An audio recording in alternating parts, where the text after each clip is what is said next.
Hello, today we are discussing in Conversations with God, chapters 100 or 99 through 117, and there's lots of juicy topics in these chapters, and we are going to go over them today. Hold on a second. I should wear my glasses sometimes when it's dark. Let's start with there's no right and wrong. Does that blow your mind? It blew my mind. There's no male or female. There's no up or down. Everything just is. So what are y'all's thoughts on those?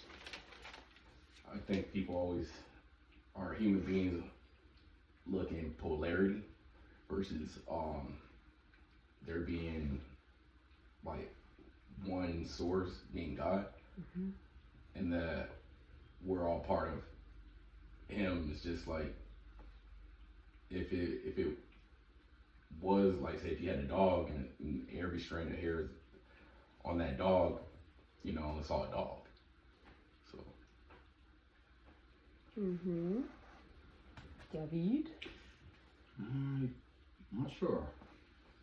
Just, Was this new information to you? yes. Okay. You're saying no difference between male and female, as far as your spirituality and your soul. Your physical being is obviously male, female, but spiritually and your soul itself is it's non-denominational, it's non-race, it's one with God. Yes, absolutely one with God. Well, it's kind of interesting because being raised in the Southern Baptist dogma or rules and regulations, one of the things that was hard to put in perspective is homosexuality. If God made us all beautiful, why did He create something that is so wrong? But if there's no difference between male and female, and two people love each other, and sexual relationships is one of the most intimate ways that you can experience love between two people, then that would explain why there is and homosexuality, and I think he's talking about we come up with all these rules and regulations to live life, and therefore there's right and wrong. But if there is no right and wrong, and you're going with your feelings, then that certainly would explain it. Absolutely.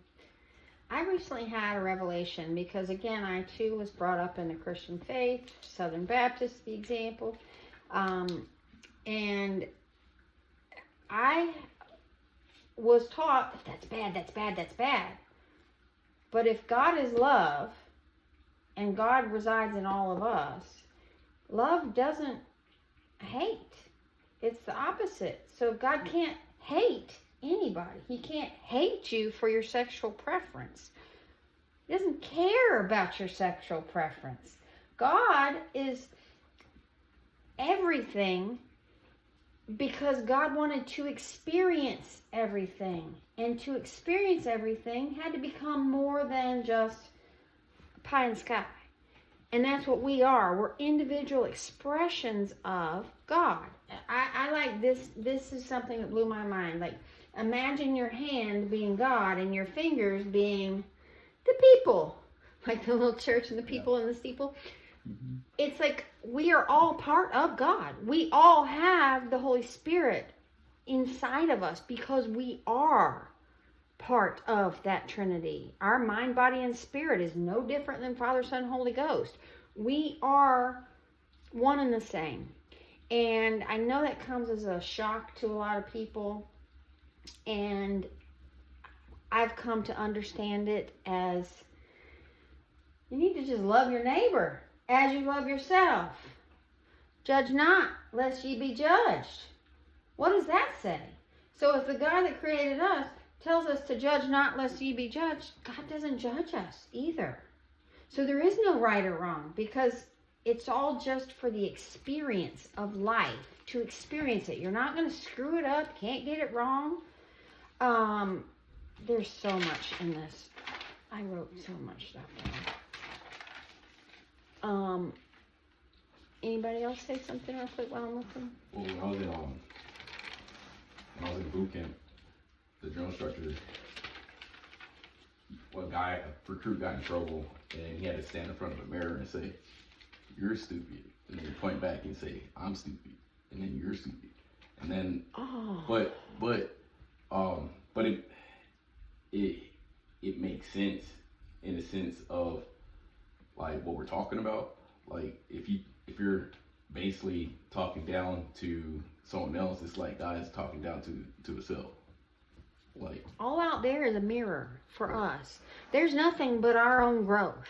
There's nothing out there but experiences for us to become more. Just like those trees out there, we grow. We constantly grow. We started from an acorn, and we will continue to grow and grow and grow and grow, just like those trees. And they don't do anything wrong. There's nothing wrong about them. You don't go in nature and judge nature. You don't say, "Oh, that tree's bad, that tree's ugly, that tree doesn't have the right purse." Who cares? We are to love ourselves.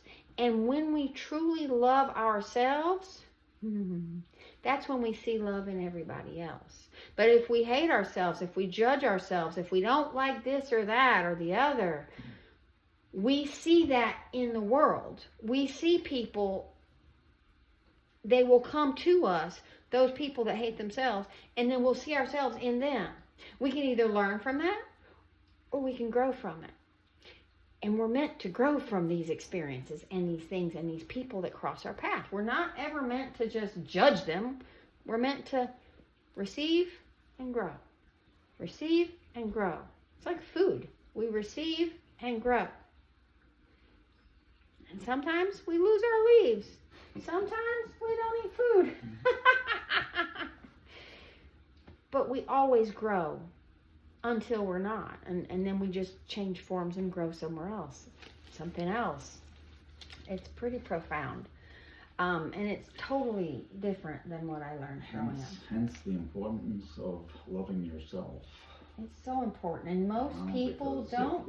If you see, the negativity in the world, then it's because it's your inner being that you're struggling with. Yeah. As a recovered pessimist, I can totally grasp that, understand that, comprehend that, identify with that. I used to be that person that pointed out problems and flaws in everything and everybody. And now I see the good in everything and everybody. And that's what I get more of because I love myself. Back then I didn't love myself. I didn't think I was worthy. I didn't think I was valuable because that's what I was taught. But as I've learned to rely on myself instead of other people's opinions, I used to be so worried about what other people thought of me. And what's that? Judgment. Because I was judging them. That's powerful. I was judging them silently in my head, and therefore I was thinking they were judging me. But when you stop judging yourself and you start loving yourself, every bit of yourself, everything that you consider a flaw or whatever, love it. Love it. Love it. And in doing that, you will draw more things to you to love, to be grateful for. And then all that, the other stuff floats away. It really does. It really does. Let's see. don't know how I screwed this up. No right or wrong. I'm trying to get it in order because I wrote my notes. Life is sacred. People want to know truth as they understand it, and your own truth is what holds you back. So what are some beliefs that y'all might have that you think are holding you back? Because you're limitless beings. There is no limits. We've been taught there's a ceiling. There's no ceiling. I mean, like the latest of like get my actual heart and soul lined up. That's like the struggle. Okay. And That's the challenge you're experiencing now? yeah. Okay. Which is good. It's for your benefit, is it not? Because it's making you grow. Right. Because it says in here earlier, growing, I highlighted, growth equals trouble, and standing still is safe. I'm going to bring you to the comfort zone land, people, because most people love to live in their comfort zone. They want to do what feels good to them. I know people like this that are not interested in growth. They're not interested in change. They're not interested in doing anything outside of what they've done for the last 20 years. And they're just staying the same. Yeah. My goal in life is to expand as much as possible. And that means there's going to be stuff that happens in my life. But guess what? I count it all as good because it's helping me grow. And without those challenges, I can't know more about what I want unless I know what I don't want. And how do I know what I don't want if I don't know what I want? It's like... Your soul is the key, I guess, Absolutely. to your being. You know, it's keep, as I said, they were talking about your mind, and you got to get away from your mind and let the soul, through your feelings, express who you are, and for growth. And in society today, yeah. In society today, you know, I'm seeing a predominant amount of things out there to keep people from feeling. TV, we sedate ourselves. Alcohol, drugs. People are constantly trying to numb themselves from feeling. And until we realize that when we stop numbing ourselves and start feeling things, that's when we can heal. This goes back to the books by Michael Singer and the samskara, the things like the rocks that are in our energy flow. When we choose to feel them, we release them. But if we hold them in there, we're creating more boulders for that energy to go around, and it's a hot mess.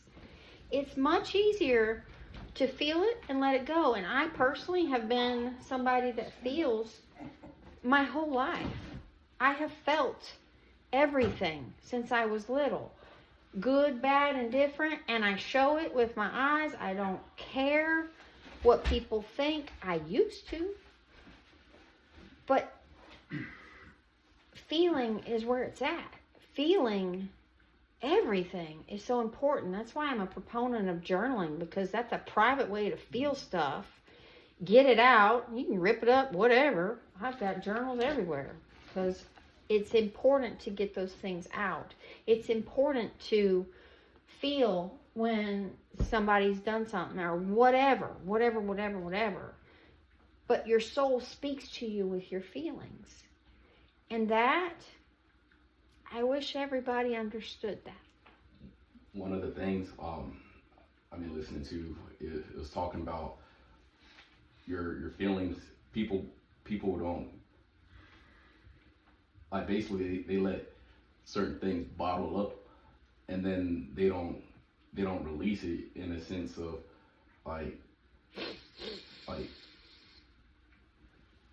they'll release it at bad times, like they if they would do stuff like maybe yell in their room or things like that, letting it out a little bit at a time. It won't come out like a freight train.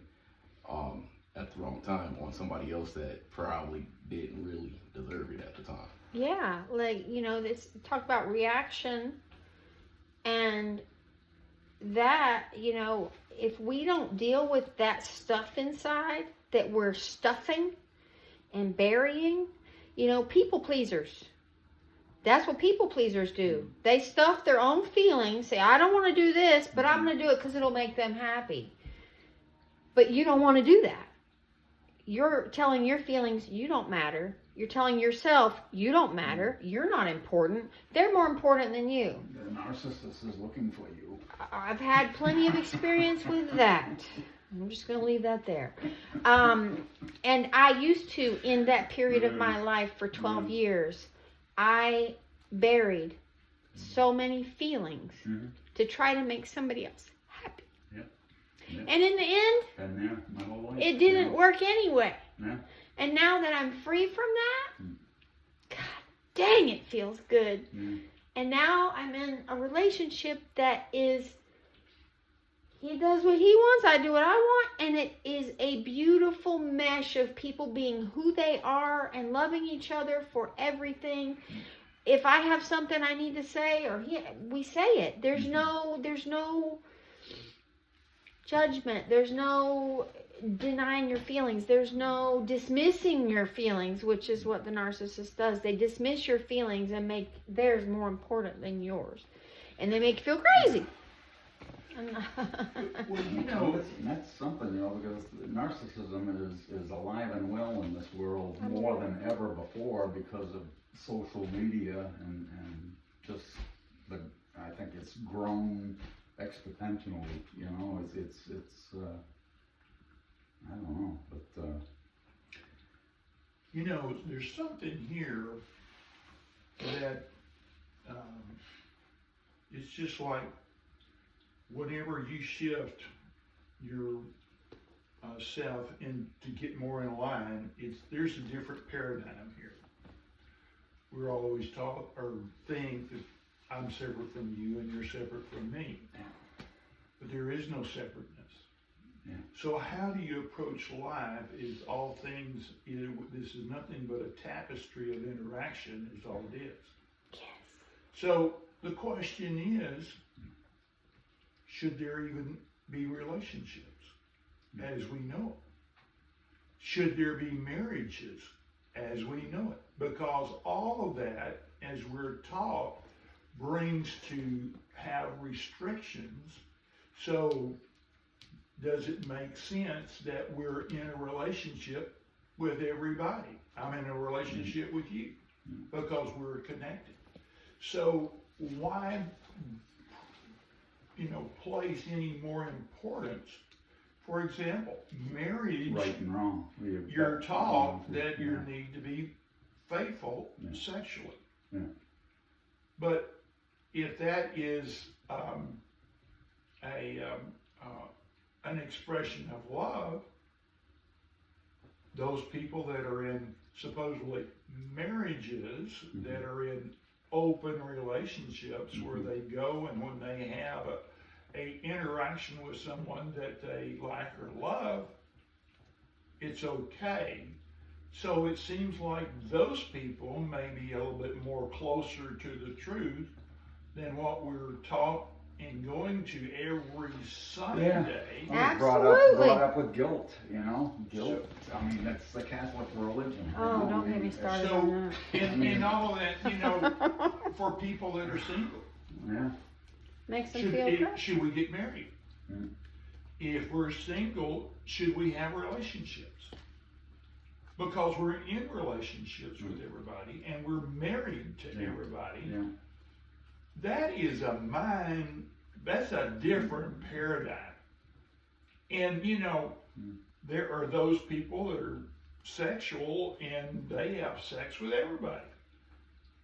In this concept, they're more closer to the truth than those that go every Sunday and restrict all that. Yeah. I mean, I was brought up that dancing was a sin. Oh, God. Well, you were a product of the 60s, Yeah. right? With the free love Yes, and in the South. acid trips and... And so, you had the Southern Baptist restrictions, and then you had the free love, all, and it seems like the people that were in the free love that were actually loving each other and not hurting people. And Flower power. so That's what religion is. Religion was created to make fear. How can you control people? By fear. Yes. Look at the COVID-19 bullshit. Yeah.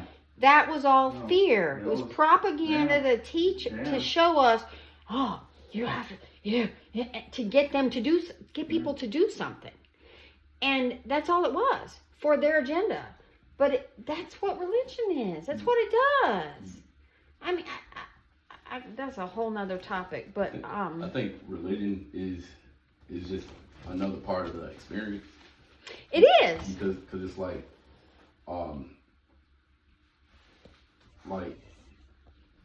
some people have one experience and then without any, I think it's the friction to make things to have that better connection with living life. Let me say this.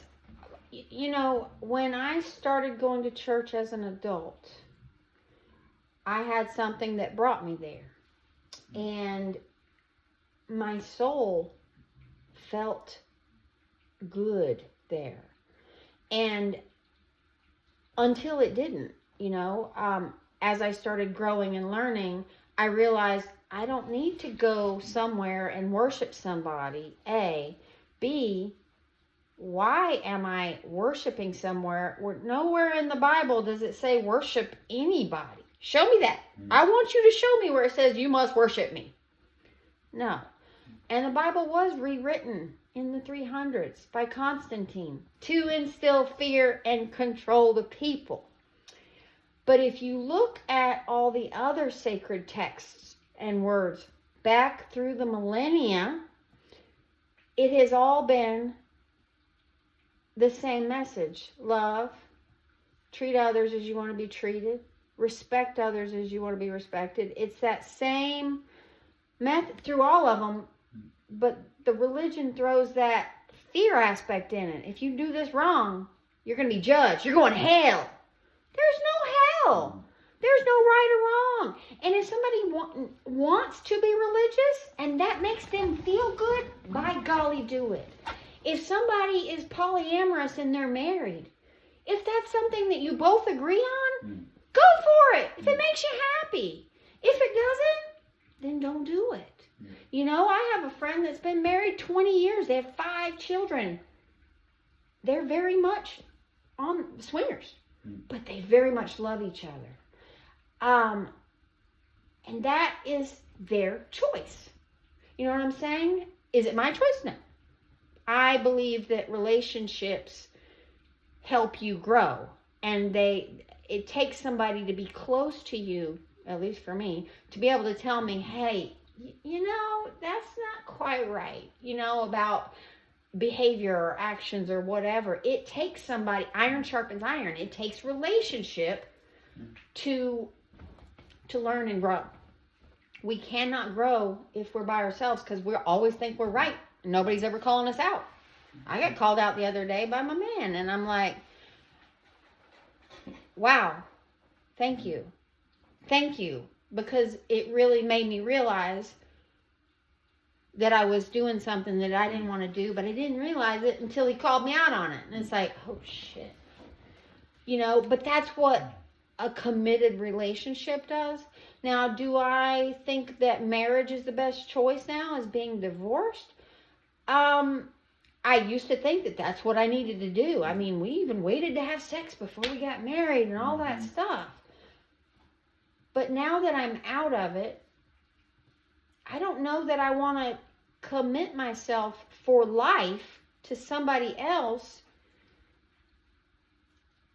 because I'm not sure what the rest of life holds. Yeah. And going through a divorce is a traumatic experience for everybody involved. But if you were just in a relationship and y'all both decided to go, what's wrong with that? You know, society says it's bad to get divorced. No, it's not. It means you grew apart or it wasn't working. Why are we shamed for that in religion? Matthews, it was saying something about a eunuch. Like basically saying that if you have the gift of, and it never really specifically said you had to get married, to another person. Like basically, God wants you to procreate, have a bunch of kids, but not, there's nothing where you would have to be, married. And I would have to look at Matthews again, but, and I have like a few different Bibles, like I would have to look at, but it talks about, the youth. That's my favorite version. It's the New Living Translation written in second grade English. Anybody understand it? It's kind of interesting, and I may have said this before, but in order to shift yourself into a new paradigm, you have to put everything aside, okay? And that's hard to do. But if you can mentally think about this, go and get into a spaceship, leave the earth and all the rules and regulations behind, and you're going to a whole brand new society. You know, Star Trek did that, and they did make different paradigms with the populations that they experienced. But when you land, everybody's naked. Yep. Nobody's married. There's children everywhere. And all the men are the fathers to all the kids, and all the women are the mothers. And the kids don't know which of the adults that that bore them as children, but all the children love, and it's nothing but a love society, and everybody's walking around, and you could be walking, you know, in the library or whatever, and a couple people over there making love, you know. It's just a totally different. I missed that episode of Star Trek. I do too. It's an evolved. They actually had a series where they went to a place that all the people were young. Yeah. And they ran everywhere they went. That's evolved society. They were all wearing the white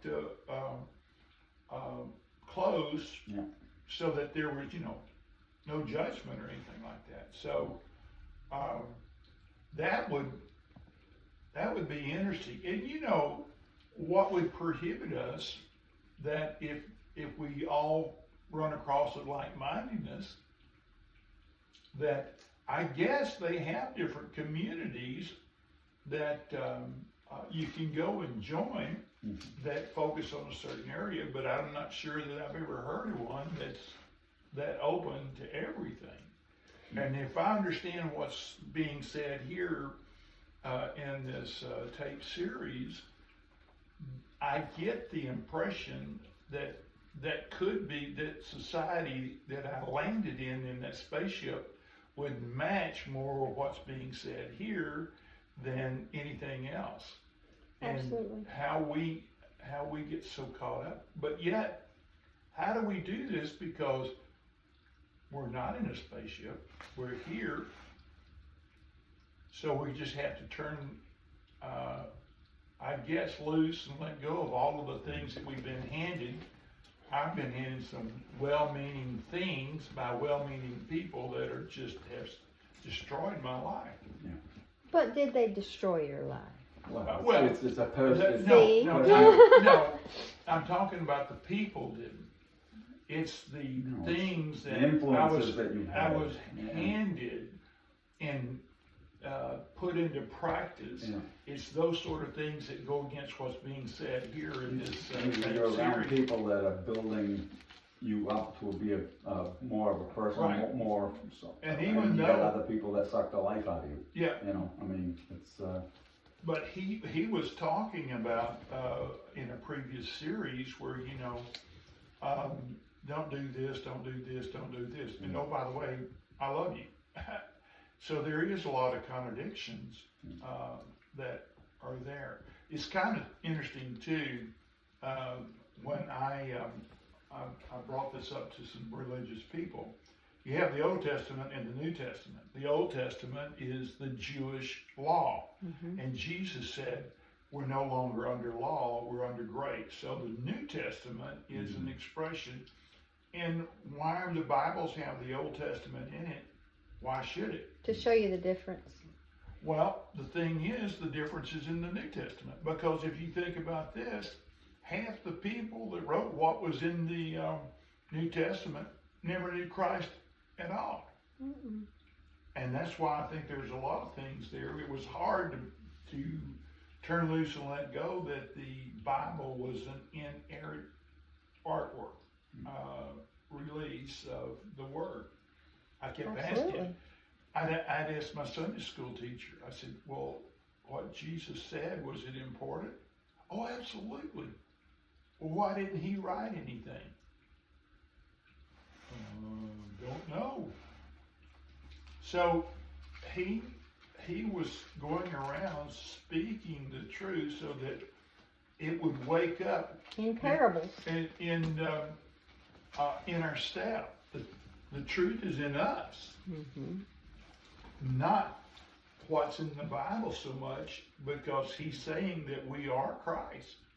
Christ resides in us. Every cell of our body. That's the Christ consciousness, and to shift from a paradigm to realize that I am Jesus. And everything that Jesus did, I can do, and even more, he said. He said that. Yeah. That's my favorite part. As it was recorded. So I think he said a lot of other different things that never got recorded. Absolutely. Sorry, I got diarrhea on the mouth. That's what this is about, man. Let's see. Expressing your truth is so important because negativity held in harms the body and soul. You know it's wrong. Can there be negativity without judgment? Judgment would bring negativity. If there's no judgment, there can't be negativity. I don't know about that because... Oh, it's right here. Okay. It says, not everyone can accept this statement. Jesus said, only those whom God helped. Some are born as eunuchs. Some have been made that way by others. And some choose not to marry for the sake of the kingdom of heaven. Let anyone who can accept this statement. To me, that sounds like you don't have to get married. No. But there's one where it talks about vows. You have to keep your vows.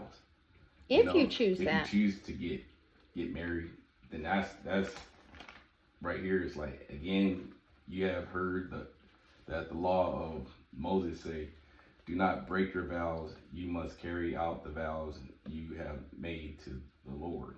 So basically, if you made vows to somebody, then you got to carry it out. Yeah, but there's things that are not okay. And you can say a vow to somebody and then they show you a different person later. Right. Do you not have the right to stand up for yourself? Or do you have to succumb to what they do because they... But that was the law of Moses. Yeah, that's a long time ago. Yeah. That's a long time ago. Not there anymore. But we have, clean moments, fresh thoughts instead of reactions. I like your spaceship analogy, Alan. Because life is a constant recreation. Every morning you open your eyes, it's a new day. It's a new chance to start fresh. It's a new day to forget what happened the other day or yesterday.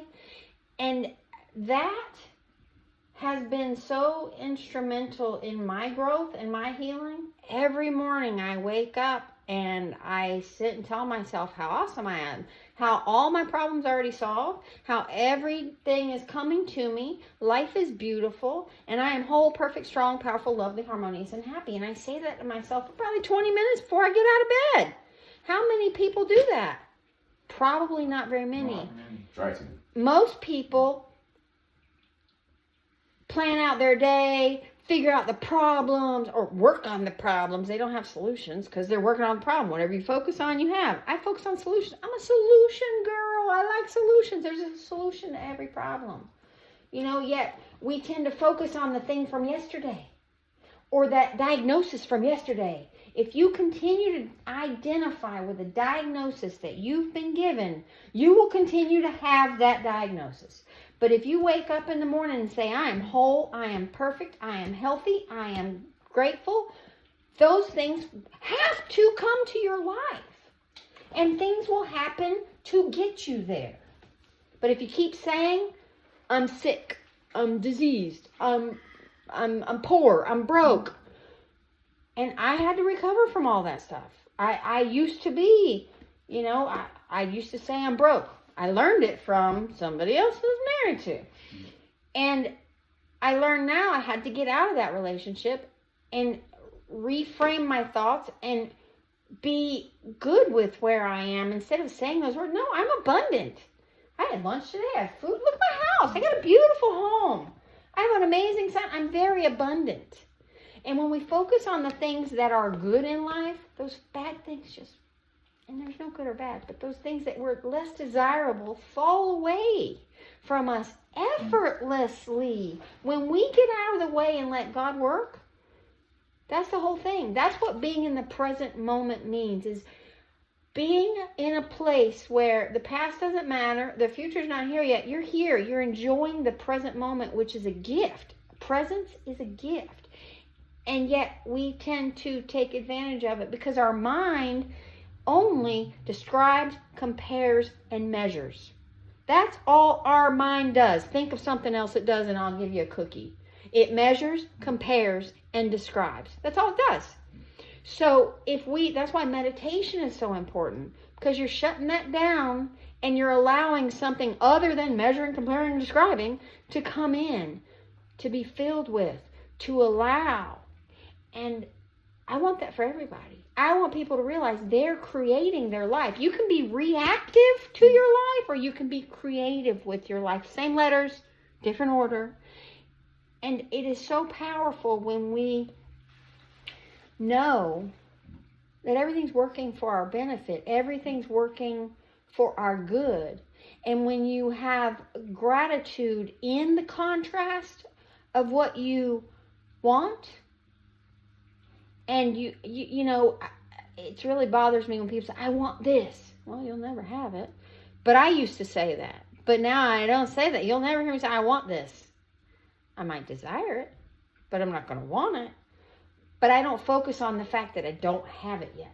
Instead, I focus on the joyous things in my life right now, in the present moment. And the more I feel good in the present moment, in the now, the more I laugh, the more I have joy, the more I have peace.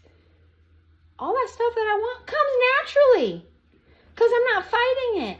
I'm not being wobbly.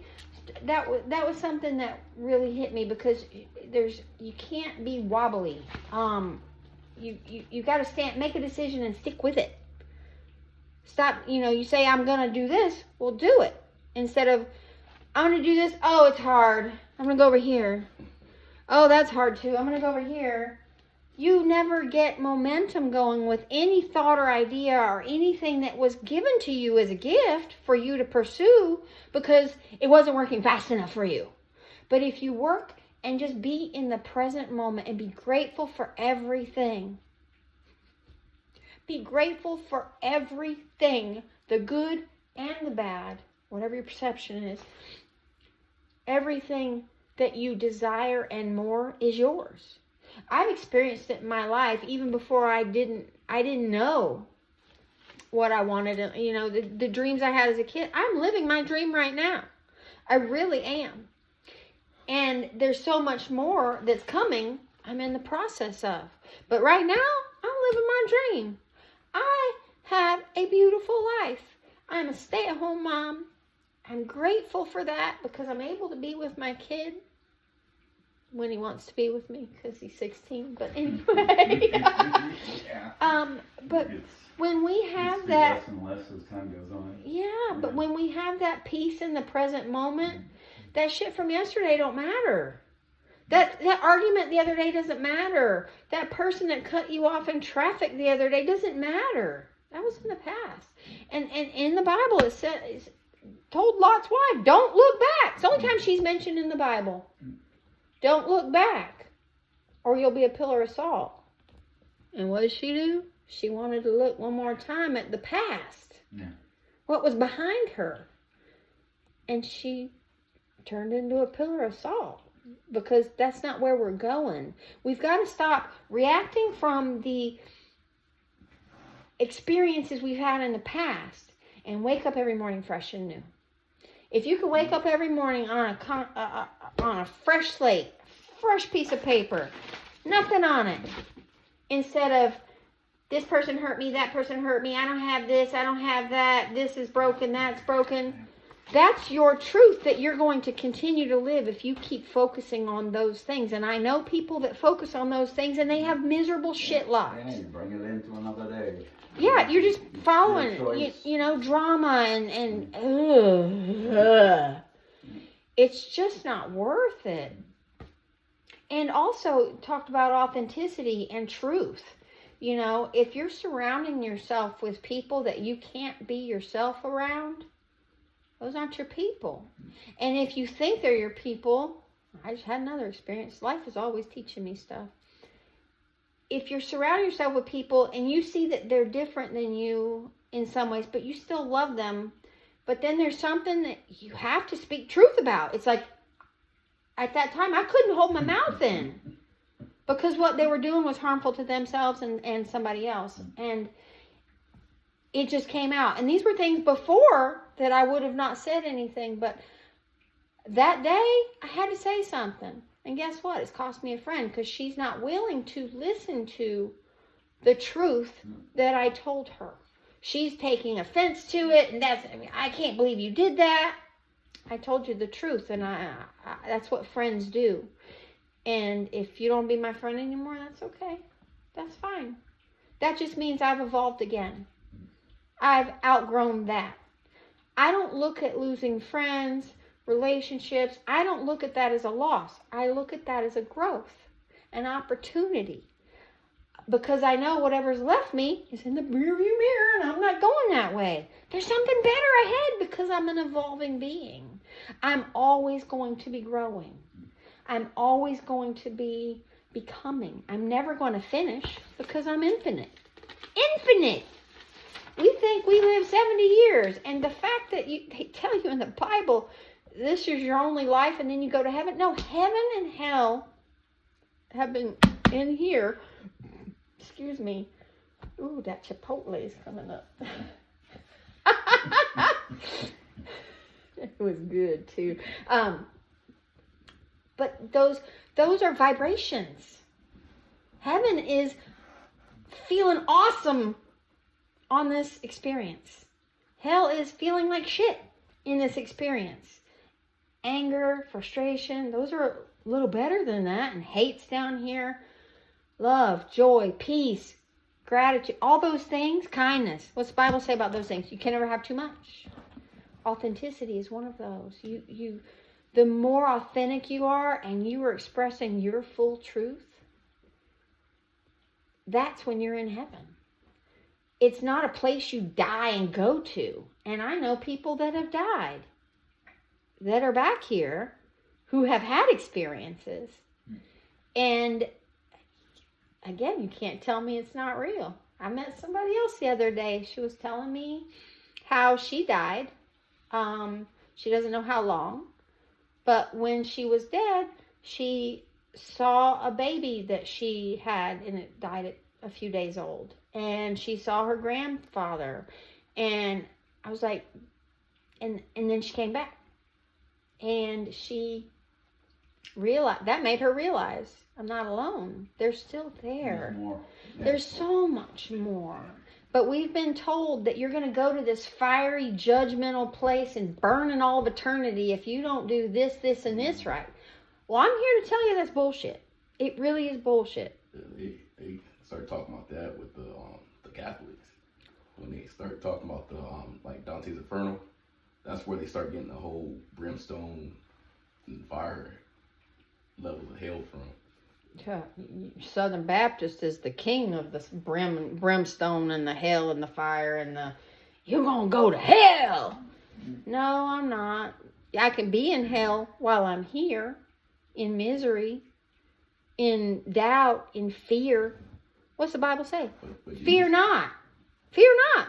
Yet people live in fear. The TV teaches fear. They teach fear everywhere. You know, I was with somebody yesterday, and I just kept hearing fear come out of her mouth. Every other word was, I'm scared to go to this. I'm scared to this. I'm scared. That's my worst fear. And I'm like, I would hate to live in such a mind as that everything caused me fear. You know, I ain't scared of shit. My goal that I want to do, people think I'm crazy, I want to walk on hot coals. I know it's going to happen because I ain't scared of it. I've broken a board that thick on stage before. Did it take me 3 times? Yeah. But I wanted to do it. And I did it.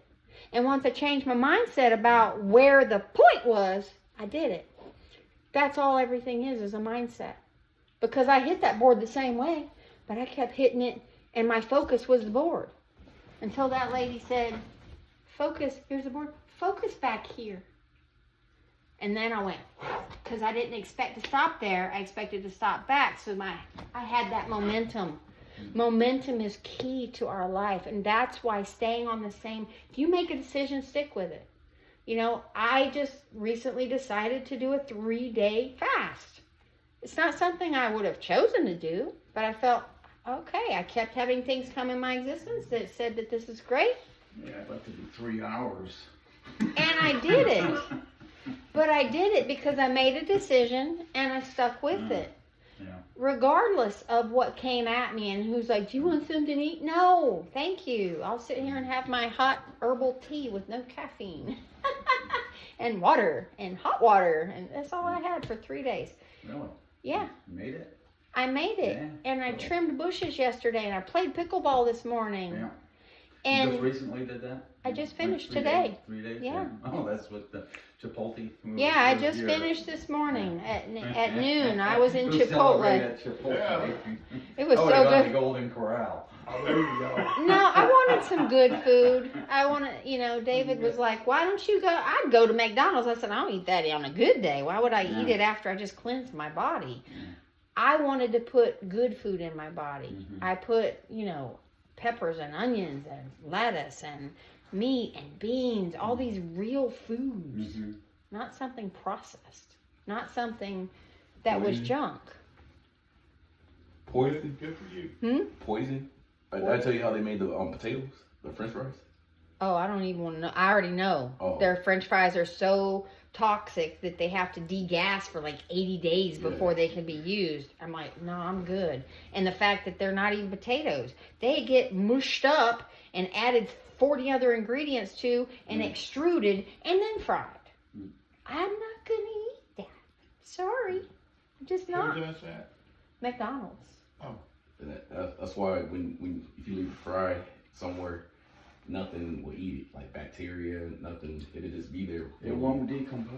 Yeah. No. I saw something on one of those Instagram or something where somebody Years. opened a bag of McDonald's food that's been Years. years, and they opened a hamburger and a bun and a slab of meat and all intact, and they had the little bag of fries and It looked I don't just know like how it many did. years they were talking, but I've had a I look. found French fries in the car that I was selling when I was cleaning up. It had to be 3 years old, and it looked like I could eat it. yeah, still looked like it. Yeah, I can believe it. that does really bad things to our body. I mean, and I got loaves of bread the other day, for example. I got a loaf of bread from the food bank, and it was like a wheat loaf of bread. It looked great. We didn't really eat it. I think Taylor had a couple pieces. It sat there for over a month and didn't mold. Yeah. And then So I much- got another loaf so of bread many that was fresh preservatives made. and that stuff. That was fresh made from Yeah. the bakery, Yeah, and it was moldy within 3 days after getting it. because they don't have all that preservative Yes. stuff in The there. the stuff that makes it more I don't know if it's the ginger or something that makes it more like bouncy. Mhm. One of the doctors I follow, he said when you eat that bread, eat any bread should be like crackers. If you eat that bread, basically it goes to your large intestine and then it makes it to the small intestine, and instead of digesting in your big intestine, it goes to the small one, and that's where the bacteria gets all crazy. The small intestine, for some reason, supposed to have less than the big intestine. Yeah. Yeah. That's when people get all bloated. Yeah. And that's why bread and foods over in Europe that don't have all those chemicals, people that travel and go over there and normally have a problem with it over here, they don't have a problem with pasta and bread over there because it's non-GMO. It's not made with all that stuff. It's not poisoned. It's actually real food. Yeah. You know, and we are not designed to eat fake food. And now they're making fake meat and cloned meat. And I'm like, that's just, Yeah. it's sad to me because people are thinking, well, this is the way of the future. Well, like you said, we still eat. I like a good steak, but then you. I love a steak. What they're feeding the cow. Well, that's why I get grass fed. But but you you don't know what the hell they're giving the cow. no, you don't. You really I don't. mean, COVID shots and stuff. You know, I mean, there's so many. I mean, if they wanted to put something in COVID shots and infect the world with whatever, they can just infect the cow with it, and then you consume the cow and achieve the same thing. Yeah. You know, I mean, That's what the computer the Windows guy, I forgot what his name is. yeah, Bill Gates. Bill Gates.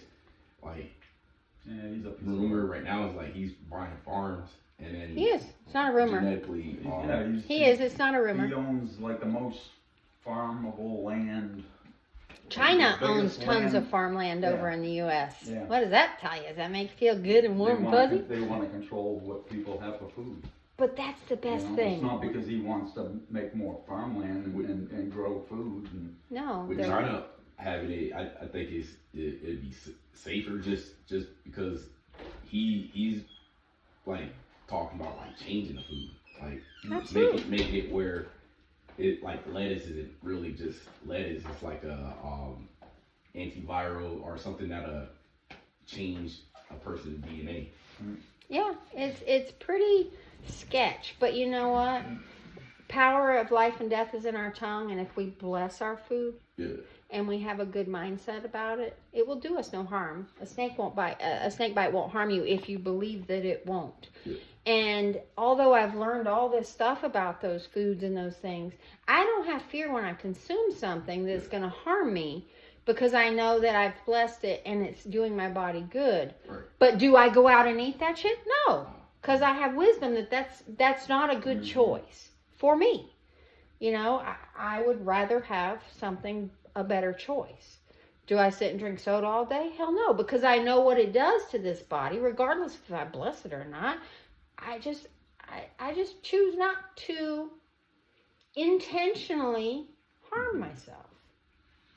you have to be conscious of what you put in you. You know? And what comes out. Mhm. We have to be conscious of our words. So many things, you know, like people that, I'm scared of this. I hate this. I hate that. This sucks. That sucks. I'm an idiot. I want to hug people. That's why we got 2 ears and 1 mouth. You know? Yes, I want to Supposed hug to listen people. Twice as much. And another thing, people that say, I am sorry all the time. No, you're not sorry. Imagine if we had 2 mouths. Ugh. Well, you do. Your Double mouth talk, and your anus. Double talk going on, Yeah. huh? But our mouth creates. Okay. You know, we think this stuff up. We get these ideas and then we speak it and then we're creating it by speaking it. We're creating it because then the words create the actions. The thoughts create the words create the actions. Yeah. And then the actions determine the course of your life. So if you choose to continue to harm yourself and degrade yourself and believe you're not worthy and believe you're an idiot and believe you're stupid, God, that hurts my heart when people say that. Or believe, when people in the grocery store were, I'm sorry. I'm like, what are you sorry for? You were standing in front of the soup grabbing a soup. Why are you sorry? Stop saying, I'm sorry. And instead, if you feel the need, I apologize. Or excuse me. Yeah. But those, I am sorry. Look up what sorry means. Inferior. Not good enough. Why would you constantly say that about yourself? Why? Out of context. Out of habit. It's out of context. Mine used to be habit. If you're saying, I'm sorry, I just need to get one of these, I mean, Excuse me. It's not saying, oh my gosh, you know, I'm sorry, I'm No, sorry. but I'm it's sorry. it's part of the throat. Pardon me, or Yes. it's another word. It's the English language. It doesn't mean somebody's intentions. No, but anytime you put a word like that after I am, especially when it's a habit, it becomes. And it's very... Like it's like we're set up from birth to fail, but it's up to us to figure it out. And Yeah, we're here to remember that we are everything. That's what we're here for, to remember. Not to live it out and live a horrible life. We're here to remember who the frick we are. That's what we're here for, to remember that you are everything. Yeah, we may be getting close to the end. There is no end. There is no end. Well, There is no end. for us that could be. I mean, one solar flare could melt everybody on this planet. Could, but I'm not going to worry about it. No. Doesn't affect me because I'm an eternal being. If I croak, guess what? I'll be fine and I'll wake up another time in another place. Maybe be an alien. Who the hell knows? Because those are real too. Yeah. And those will be seen. Still have one eye. On Y2K, we were getting solar flares, and I watched the video, and this general, he was like, all of a sudden they just stopped. So like the aliens or angels or whatever you want to call them, someone stopped it from hitting Earth. Oh, wow. Absolutely. And that's when people are like, yeah, everything's gonna go out. And then the other theory is, have you heard of siren? Or it's basically a giant collider. So every time they turn it on, it moves like I guess a multiverse with like simultaneously. So like I don't know if you heard of the Mandela effect. Yeah, everything simultaneously. If things change, you grow, and that's not in your experience anymore. I've got lots of Mandela effects that I've experienced. Chick-fil-A is one of them. Right. Stovetop stuffing is one of them. Because it's always been stovetop stuffing. You cannot tell me it's not freaking whatever it is now. I'm like, no, it's stovetop stuffing. Stouffer's stovetop stuffing. I remember the commercials, but now if you look online, you can't find it. But you can find some random picture here and there that people have had. Chick-fil-A, same thing. It used to be CHICK. Yeah. And now it's CHIC. And I sat next to a guy at a restaurant once, and I was talking about that, and he says, I know that because I built a Chick-fil-A back then, and it was CHICK. Mm-hmm. Yet, they say now, if you look it up, never was like that. I'm Why like, change? not on this universe. Why change? Because it's just a different level. It's like, I heard something They're today. killing chicks. So like the Incredible. Yes. No. Okay, guys, we're done for today. We got a little off topic, but that was fun, and I hope you enjoyed it. Be blessed. Well,